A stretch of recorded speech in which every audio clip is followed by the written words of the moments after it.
Hello YouTube and welcome to Prime Productions. I'm here to help enhance your tabletop gaming experience. If you're new to this channel, I primarily cover Paizo tabletop role-playing games like Pathfinder and Starfinder. So on March 5th, 2025, Paizo put out two books, Lost Omens Rival Academies and NPC Core, and Paizo gave me free review copies of both of them. They didn't pay me and there's no strings attached, by the way. Now, my schedule doesn't really work out to allow me to deep dive into both books, so I've decided to devote more time to NPC Core.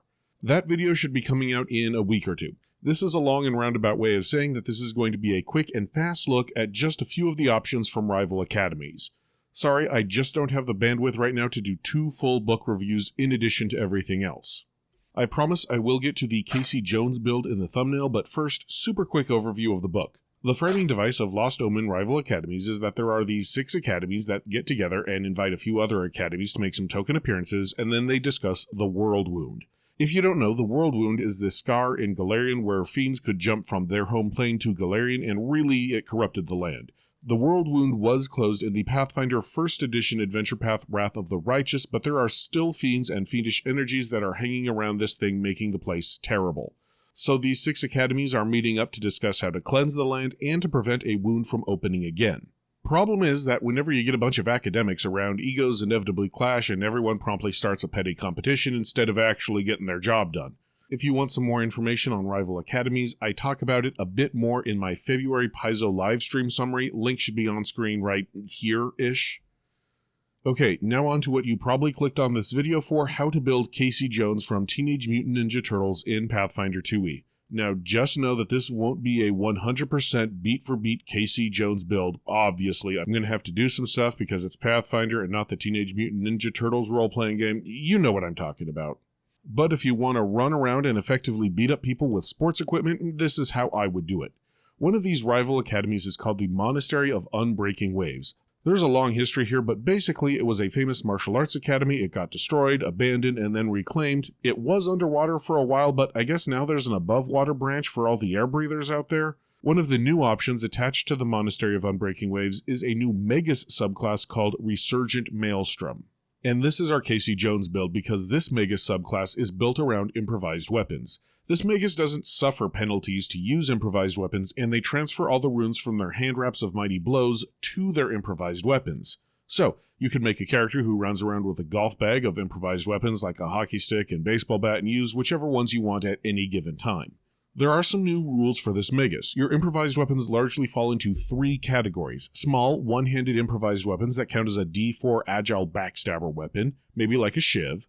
A larger one-handed melee weapon that does a D6 damage and is also backstabber but not agile, maybe like a metal pipe.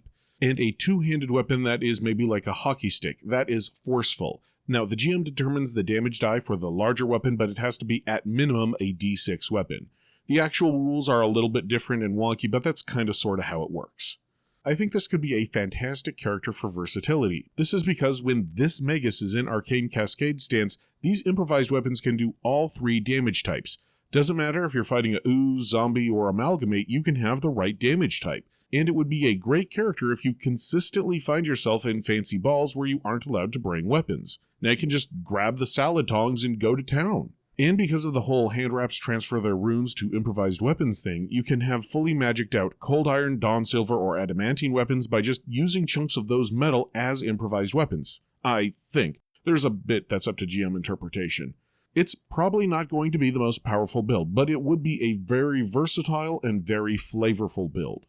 Alright, now that we've got the Casey Jones build out of the way, there are plenty of other options in this book. The Monastery of Unbroken Waves has a bunch of monk feats, several of which are underwater themed. There's also a new follow-up to the monastic weaponry feat that allows you to monk with even more weapons. Cool options, maybe not breaking the power curve, but great options to add some flavor to your character.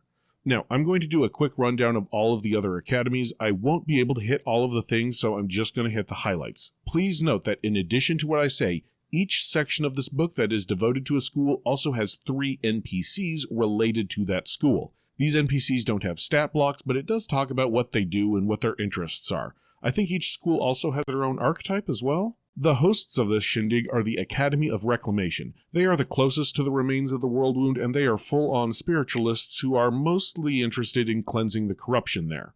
This section has new magic spells and new magic items, including a cookie that lets you speak a new language for an hour. There's also a new wizard school of magic that uses arcane plant magic. It's pretty cool to see a blending of arcane and primal magic, and I'd like to look into playing one of these for flavor purposes alone.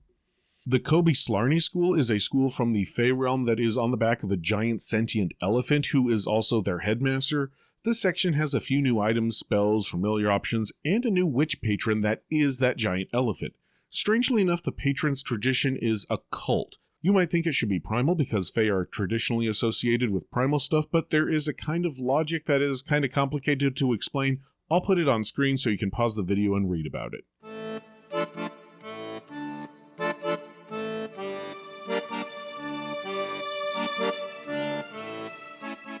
Kitharodian is the school of bards from Taldor. It's kind of an open secret that they also train the Taldan elite spies called the Lion Blades. Not all Kitharodian students are Lion Blades, mind you. Some of them go on to be Lion Blades, though.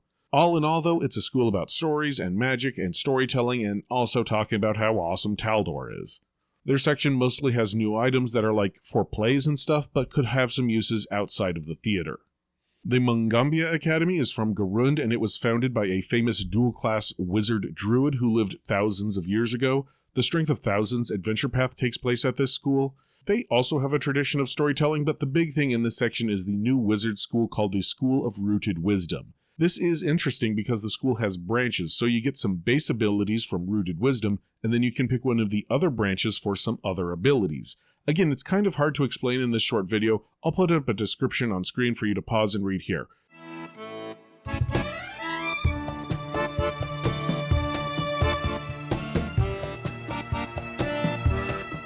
There's also some new spells as well. The Lepidstadt Academy is all about techno-magic and is very Dr. Frankenstein coded. This section has a lot of new techno-magic devices that work on spirits, things like spirit agitators and stuff. So I guess it's also very Ghostbusters coded? Some interesting stuff here. Now, the last major section of the book consists of some of the other invitees that are not from the big 6 academies. There's a lot of little fun asides here, various different schools, but the big new rule set is the new wizard class archetype for Runelord Sin Magic. This is a class archetype, so you choose it as a level 1 wizard, then you have to use your level 2 class feat for the archetype dedication, so on and so forth. The class archetype comes with a new wizard school. This Runelord school kind of acts like the Magaambya school, as it has a base school with some basic spells, and then 7 optional other branches with access to different spells. The big fun thing here is that all Runelords are proficient in martial spears and polearms, and they get a personal spear or polearm that acts as a magic staff for all their Runelord spells. I think they can even put property runes on this weapon, even though it acts like a magic staff. The class archetype also lets you merge another magic staff into your spear or polearm, allowing you to essentially have the spell list and charges of 2 magic staves in one weapon. I know most wizards won't be attacking in melee too often, but some guys out there might want a strength wizard, get some armor proficiencies, and then hit minions in low-stake fights with this weapon. I know, again, this is not the strongest option in the game, but it's now an option if that's the guy you want to play. I always appreciate the option to play something even if it traditionally isn't considered a strong option. Side note is that the Runelord class archetype has some anathemas on what spells they can cast, and that can be a turnoff for some people. The anathemas can be a bit confusing and can affect your spell casting, so make sure you read it over once or twice before considering the Runelord class archetype. Like it said, it certainly won't be for everyone, but again, and I cannot stress this enough, there are some people who don't want the strongest character but want to run with that kind of character, and I'm glad they have the option to do so now. Anyway, that's all I had to say about Rival Academies. Remember, I do make my own third-party content like this holistic ecclesiast cleric doctrine, only $1 right now at Drive Thru RPG. If you could check that out, that would really help me out. I do not make a lot of money in my day job. And let me know what you think in the comments below. And until next time, thank you, good luck, and happy gaming!